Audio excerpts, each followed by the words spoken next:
Nous allons voir dans cette vidéo comment réaliser cette colonne. Donc je fais CTRL A pour tout sélectionner et je supprime mon clavier. Donc il paraît logique dans un premier temps de prendre un arc de cercle qui est ici, de tracer un arc de cercle. Ensuite je le sélectionne, je prends l'outil pivoter. Déjà le premier problème qui apparaît, c'est qu'ici j'ai du mal à trouver son centre. Donc si je clique à cet endroit là, je veux copier donc mon arc de cercle à partir de la première extrémité, j'appuie sur la touche CTRL pour faire une copie. Deuxième problème, c'est que je n'arrive pas à trouver ici l'autre extrémité. Donc je vais cliquer un petit peu au hasard. Je multiplie par 10. Donc je vois que ça ne tombe pas juste, donc je multiplie par 12. Il en manque encore un, multiplié par 13. J'appuie sur Entrée. Donc on s'aperçoit que je ne tombe pas juste et qu'en plus l'extrémité se croise. Donc ça bien entendu, c'est pas la méthode à suivre. Je sélectionne tout ça et je supprime. Donc ce qu'il faut déjà, c'est être certain de trouver le centre de notre rotation pour notre arc de cercle.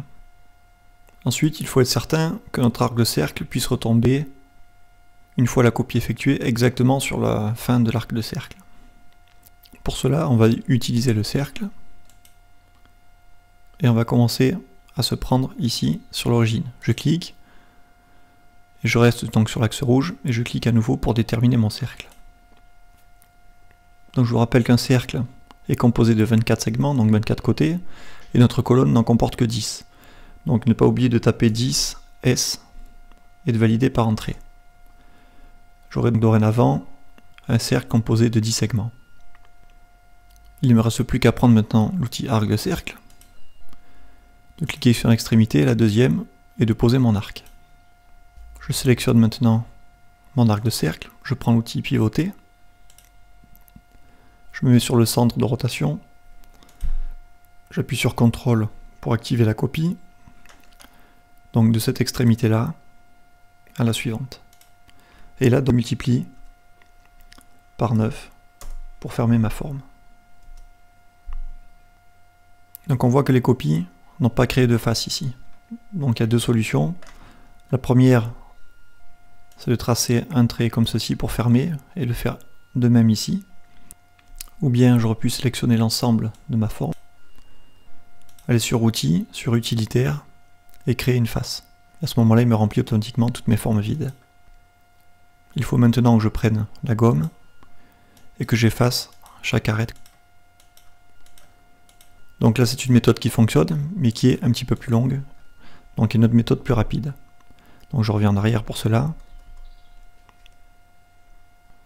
Je repars de ma forme de départ avec l'arc de cercle dessiné. Je peux sélectionner mon cercle avec son contour et le supprimer au clavier. Pour quelle raison? Parce que maintenant que je connais le centre, ici c'est l'origine. C'est pour cette raison que j'ai tracé mon cercle au départ sur l'origine et pas n'importe où sur la feuille.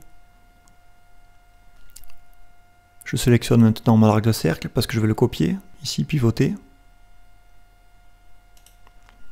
Je me mets sur l'origine, j'appuie sur CTRL pour activer la copie. Première extrémité, je me déplace, et là on voit que je n'arrive pas à trouver la deuxième extrémité. J'appuie sur échappe. Un petit conseil, quand l'arc est sélectionné, vous mettez ici pour trouver la première extrémité.